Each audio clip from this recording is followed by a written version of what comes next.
Hello friends, स्वागत है आपका हमारे चैनल में। आज हम आपके लिए लाए हैं एक साइकोलॉजिकल मिस्ट्री थ्रिलर मूवी जो आपका दिमाग घुमा देगी। ये कहानी है एक ऐसे पागलखाने के बारे में जहां ऐसे कैदियों को रखा जाता है जो कि क्रिमिनल है, जिन्हें दुनिया की कोई जेल नहीं झेल पाई है। मूवी की स्टार्टिंग में हम देखते हैं दो मार्शल यानी कि पुलिस वालों को, टेडी डेनियल और चक ऑल, जो तूफानी मौसम में एक सफर पर निकले हैं जो कि है एश क्लिफ का। वो एक मेंटल हॉस्पिटल है जहां से एक कैदी रेचल सोलांडर भाग गई है, जिसकी तहकीकात का केस इन दोनों को मिला है। ये शटर आइलैंड जो चारों ओर पानी से घिरा हुआ है, जिसकी दीवार पर इलेक्ट्रिक शॉक लगे हुए हैं। इस जेल के 3 हिस्से हैं, वार्ड ए जो मेल्स के लिए है, वार्ड बी जो फीमेल्स के लिए और वार्ड सी जहां सबसे खतरनाक मरीजों को रखा जाता है, जो इस जेल का सबसे डेंजरस हिस्सा कहा जाता है। और जेल के बाहर एक लाइट हाउस है जहां सीविंग ट्रीटमेंट दी जाती है। यहाँ दुनिया के सबसे खतरनाक और बिगड़े हुए कैदी रहते हैं। अंदर जाते ही दोनों ऑफिसर से उनके हथियार ले लिए जाते हैं, जो दोनों डॉक्टर कोहली से मिलते हैं जो यहाँ के हेड हैं। उनकी ऑफिस में तरह तरह की अजीब सी तस्वीरें रखी हुई होती है, जो मरीजों के पागलपन को ठीक करने का एक तरीका हुआ करता था, जहाँ मरीजों को इलेक्ट्रिक शॉक दिए जाते थे जब तक वो मर नहीं जाते या तो ठीक नहीं हो जाते। पर अब इनको हटा के उन्हें ड्रग वाली दवाइयाँ दी जाती है। ये भागी हुई कैदी रेचल सोलांडो जो एक सैनिक की विधवा थी, जिसका हस्बैंड वर्ल्ड वॉर में शहीद हो गया है। उसने अपने ही बच्चों को तालाब में डुबाकर मार दिया था, जबकि उसे ऐसा लगता है कि उसके बच्चे अब भी जिंदा है। और ये जगह जेल नहीं बल्कि उसका घर है, जहाँ उसने सभी लोगों को अपने किरदार दे दिए हैं। कोई दूध वाला तो कोई डिलीवरी वाला है। कल रात वो अपने कमरे में से नंगे पांव भागी है। डॉक्टर ऑफिसर्स को एक सिगरेट ऑफर करते हैं। अब ऑफिसर्स उसके कमरे की तलाशी लेते हैं, जहां टेडी को एक नोट मिलता है जिसमें लो 4 और हु इज 67 का जिक्र होता है, जिस बारे में टेडी स्टाफ से इन्वेस्टिगेशन करने लगता है। वो उनसे कई सारे सवाल पूछता है, पर टेडी की बातों को सब हल्के में लेते उस पर हंसने लगते हैं। साथ ही किसी डॉक्टर शीहन का जिक्र होता है, जो यहाँ की स्पेशल डॉक्टर हैं, जो रेचल का इलाज कर रहे थे, पर वो सुबह की ही फेरी से छुट्टी पर निकल गए हैं। वो लोग डॉक्टर शीहन से कांटेक्ट करने की कोशिश करते हैं, पर तेज तूफान की वजह से सभी लाइनें डेड हो जाती है। दोनों ऑफिसर डॉक्टर कोहली के रेसिडेंट पर जाते हैं, जहां उन्हें एक और डॉक्टर मिलते हैं। डॉक्टर नई हायरिंग जो उन्हें ड्रिंक्स ऑफर करते हैं, तब टेडी मना करता है कि वो ड्रिंक नहीं करता। टेडी उनसे डॉक्टर शीहन और बाकी कर्मचारियों की फाइल्स मांगते हैं, तब वो डॉक्टर साफ साफ मना कर देते हैं, जिससे टेडी भड़क उठता है कि वो लोग अपनी इन्वेस्टिगेशन को यहीं खत्म कर रहे हैं और सुबह की फेरी से यहाँ से निकल रहे हैं। टेडी के हिसाब से रेचल की किसी ने मदद की है और कोहली उनसे सच्चाई को छुपा रहा। सीन शिफ्ट होते हैं, जहां हम टेडी की वाइफ को देखते हैं, जो उसे बहुत ड्रिंक करने की वजह से डांट रही होती है। टेडी ने जंग में कई सारे लोगों को मारा होता है, जिससे वो हमेशा गिल्ट में रहता है। वो अपनी वाइफ को हग करता है, तब उसकी वाइफ कहती है कि रेचल उसी जेल में है, वो वहाँ से कभी भागी ही नहीं है। ये कहती हुई हम उसकी बैग को जलती हुई देखते हैं। टेडी कहता है कि वो अपनी बीवी से काफी प्यार करता है। उसके कमरे की सभी चीजें जलकर बिखर रही होती है। साथ ही उसकी वाइफ किसी एंड्रयू लेडीज का जिक्र करती है, जिसे पकड़े बिना टेडी वहाँ से नहीं जा सकता। ये कहती हुई वो राख बनती बिखर जाती है। ये टेडी का एक सपना और सच्चाई है कि उसकी बीवी की जलकर मौत हो चुकी थी। अब मौसम काफी खराब हो चुका होता है, जिससे टेडी अपने जाने का प्लान बदल देता है। डॉक्टर कोहली किसी साइको सर्जरी और ड्रग सर्जरी का जिक्र करते हैं, जो रेचल को दी जा रही थी, और अगर वो जिंदा भी होगी तो वो चट्टानों से गिरकर मर चुकी होती। वो एक एक करके पागलखाने के सभी कैदियों से रेचल के बारे में पूछताछ करता है। एक औरत से वो एंड्रयू लेडीज का जिक्र करता है। तब वो औरत टेडी को छुपके से एक नोट देती वहाँ से चली जाती है, जिसमें लिखा होता है रन, यानी कि यहाँ से भाग जाओ। टेडी बताता है कि एंड्रयू लेडीज वो आदमी था जो टेडी की बिल्डिंग में काम किया करता था। उसने कई स्कूल जला दिए थे और 2 बच्चों को मार डाला था। उसी ने ही टेडी की बिल्डिंग में आग लगाई थी। उसे जेल हुई और बाद में उसे इस पागलखाने में भेज दिया गया, पर फिर उसके यहाँ होने का कोई सुराग नहीं मिला, मानो कि वो कभी था ही नहीं। उसे जरूर वार्ड सी में रखा गया है। दोनों ऑफिसर बारिश में बाहर निकल आते हैं, जहाँ तेजी से आंधी तूफान फूंक रहा होता है, जिससे वहाँ के सभी पेड़ उनकी ओर गिरने लगते हैं, जिससे बचते हुए वो कब्रिस्तान के एक घर में जा पहुँचते हैं, जहाँ टेडी अपने वर्ल्ड वॉर की कहानी सुनाता है, जब वो आर्मी में था, जहाँ डाकाऊ के कमांडर ने खुद को गोली मार ली थी। वहाँ के मैदान पर कई अनगिनत लाशें रखी हुई थी जो उस वॉर में मर गए थे। सोल्जर्स ने सभी आरोपियों को खड़ा किया और एक एक करके मौत के घाट उतार दिया। वो ऐसे लोग थे जिन्होंने मासूम लोगों की जान ली थी। जिसके बाद टेडी ने इस जगह के बारे में पता लगाया, पर लोग इसके बारे में बात करने से डरते हैं। यहाँ मरीजों के दिमाग पर एक्सपेरिमेंट किए जाते हैं। टेडी को जॉर्ज नॉइस नाम का एक लड़का मिला था जो यहाँ वार्ड सी में कैदी था। उसके 1 साल के बाद छूटते ही उसने 3 लोगों को बेरहमी से मार दिया। जब उसे कोर्ट ले जाया गया तब उसने भीख मांगी कि उसे मार दो पर इस मेंटल हॉस्पिटल में वापस ना भेजो, जिसके बाद उस पर उम्र कैद हुई और यहाँ भेज दिया गया। यहाँ के लोग कैदियों पर एक्सपेरिमेंट करके उन्हें खूंखार बना देते हैं, जो बाहर निकलकर कई सारे मासूमों का कत्ल कर देते हैं। और इन सब के पीछे जरूर गवर्नमेंट है जो अपने फायदे के लिए दंगे फैला रही है। और टेडी के यहाँ आने का मकसद ही यही है कि वो इस जेल का पर्दाफाश करे। पर जक इन सभी बातों में लॉजिक ढूंढता है कि उसका यहाँ आना और सभी बातें पता लगाना ये एक इत्तेफाक तो नहीं हो सकता। ये सभी उन्हीं की ही एक चाल है। और अब वो लोग खराब मौसम में बीच आइलैंड पर पागलों के बीच फंस गए हैं। तुरंत यहाँ से भागने का प्लान बनाते हैं। वहाँ डॉक्टर डिस्कस कर रहे होते हैं कि मौसम काफी खराब हो गया है और ये तूफान से वो लोग जेल नहीं पाएंगे और जनरेटर के खराब होते ही जेल के सभी दरवाजे खुल जाएंगे और कैदी बाहर निकल आएंगे। इसी दौरान टेडी और चक वहाँ पहुँच जाते हैं कि इस जेल में 66 मरीज हैं, पर रेचियल ने अपने नोट में किसी 67 का जिक्र किया था।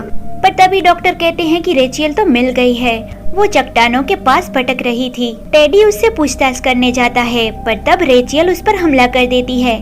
टेडी को माइग्रेन की वजह से काफी सिर दर्द होने लगता है। तब वो डॉक्टर उसे दवाई देते हैं। उसे कमरे में सुलाया जाता है जहां वो अपने वर्ल्ड वार्ड के हादसे में पहुंचता है, जहां वो कई सारे मरे हुए लोग और एक लड़की को देखता है जो उन्हें कहती है कि आपको मुझे बचाना चाहिए था। वो कमरे में आगे बढ़ता है जहाँ की कुर्सी पर एंड्रयू लेडीज बैठा हुआ होता है, जिसके चेहरे पर चाकू का लंबा चौड़ा निशान है और दोनों आँखों का रंग अलग अलग है।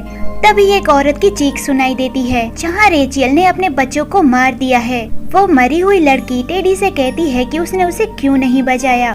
उनकी लाशें तालाब में डूबी हुई होती है और अचानक टेडी सपने में से उठ जाता है। तभी वहाँ काले लिबास में उसकी बीवी आती है जो उसे क्लू देती है कि लेडीज जिंदा है और यहीं है। टेडी को उसे मार देना होगा और टेडी फिर से अपने सपने में से बाहर आता है, यानी कि उसने सपने के अंदर सपना देखा। अब जनरेटर के खराब होते ही सभी कैदी अपने सेल से बाहर निकल आए होते हैं। मौके का फायदा उठा के टेडी और जक वार्ड सी में जाते हैं। वो खूंखार पागलों का इलाका है जिससे पागल भी डरते हैं। उस सेल में एक भी खिड़की नहीं है और चारों ओर अंधेरा छाया हुआ है। अचानक उनके सामने एक आदमी आ जाता है जो उन्हें डराते हुए अंधेरे में छुप जाता है। टेडी उसका पीछा करता हुआ अंधेरे में जा पहुँचता है जहाँ वो आदमी उसका गला दबा देता है। तभी जक और ऑफिसर उसे पकड़ते वहाँ से ले जाते हैं। अब टेडी उस वार्ड से गुजरता है जहाँ वो माचिस की तीली जलाए लेडीज की तलाश करता है। तभी उसे एक आदमी दिखता है जो कहता है कि ये सभी टेडी और लेडीज की वजह से हुआ है।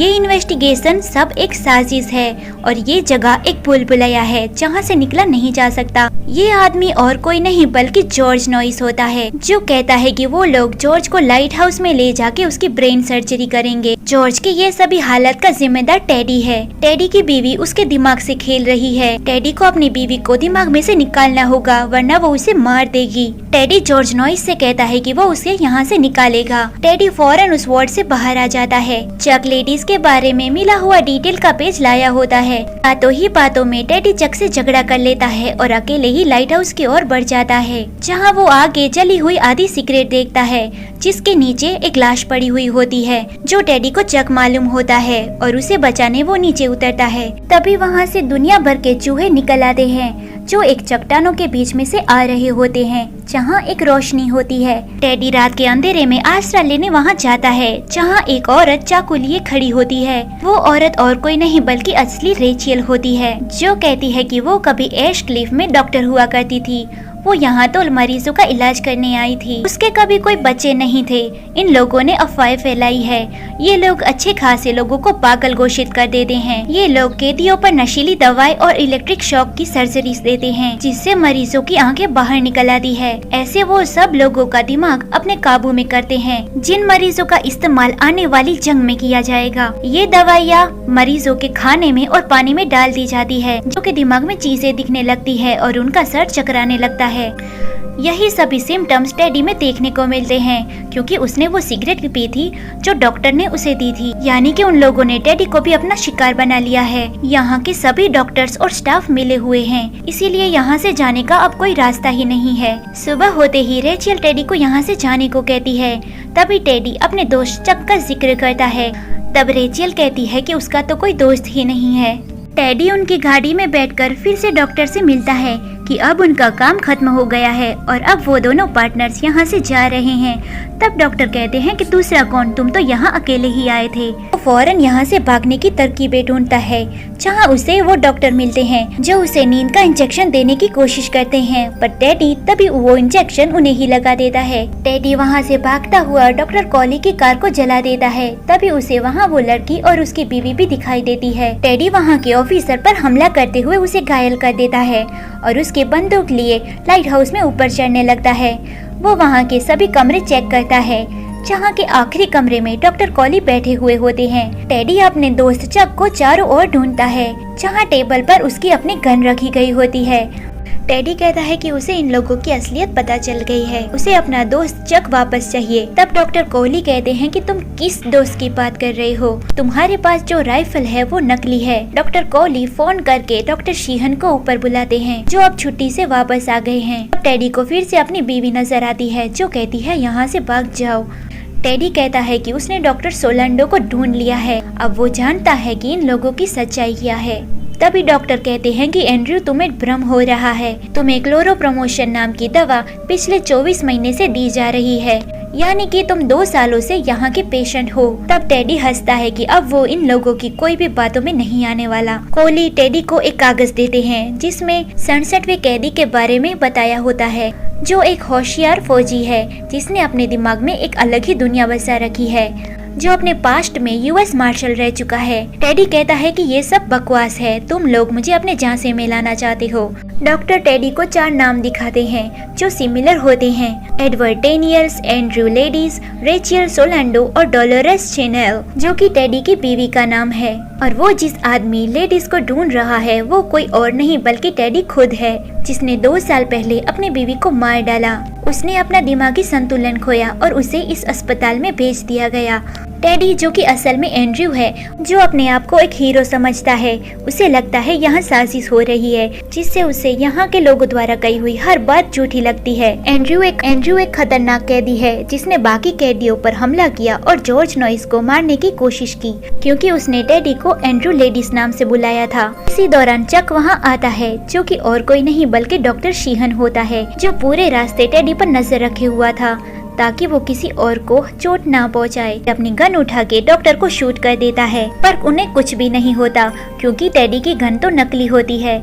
डॉक्टर्स टेडी को सारी बात बताते हैं कि हकीकत में टेडी की वाइफ डोलोरस, जो एक पागल थी, उसे पागलपन के दौरे पड़ते थे और टेडी एक ड्रंकन पर्सन था जो उससे दूर रहा करता था। वो लोग टेडी को उसके 3 बच्चों की तस्वीर दिखाते हैं। जो लड़की इसके सपने में आती है वो और कोई नहीं बल्कि उसकी बेटी रेचल है। अब सीन जाते हैं फ्लैशबैक में, जहाँ टेडी अपने ऑफिस से वापस आया है, जहाँ उसके लेक हाउस वाले घर के पास उसकी बीवी बैठी है। टेडी उससे अपने बच्चों के बारे में पूछता है, तब वो कहती है कि बच्चे स्कूल गए हैं, हालांकि सैटरडे को तो कोई स्कूल नहीं होती। तभी एंड्रयू की नजर तालाब में जाती है, जहाँ पर लाशें तैर रही होती है, जो और कोई नहीं बल्कि उसके खुद के बच्चे होते हैं, जो उसकी बीवी ने पागलपन में आके मार दिए हैं। वो मरे हुए बच्चे उन लोगों की लिविंग डॉल है, जिसे वो लोग पिकनिक पर ले जाएंगे। टेडी अपनी बीवी के पागलपन से तंग आ जाता है और गुस्से में आकर वो अपनी बीवी को शूट कर देता है। तो ये सभी असलियत होती है टेडी उर्फ एंड्रयू लेडीज के बारे में।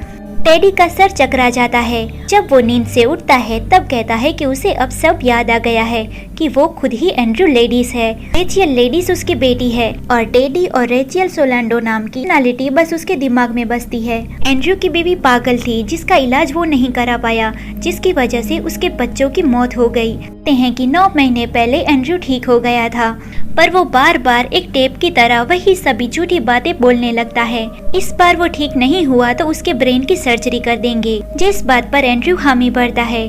अगले दिन वो बाहर बैठा हुआ होता है जहाँ डॉक्टर सीहन आते हैं। तब टेडी उसे कहता है कि चक, हमें इस आइलैंड से निकलना होगा, ये जगह सही नहीं है। तब डॉक्टर सीहन बाकी डॉक्टर्स को इशारा करते हैं। एंड्रयू फिर से अपना पागलपन दोहरा रहा है। वहाँ के लोग अपने हाथ में एक इंजेक्शन लेके आते हैं जो टेडी को वहाँ से ले जा रहे होते हैं। और इसी सीन के साथ इस मूवी की यहाँ एंडिंग होती है।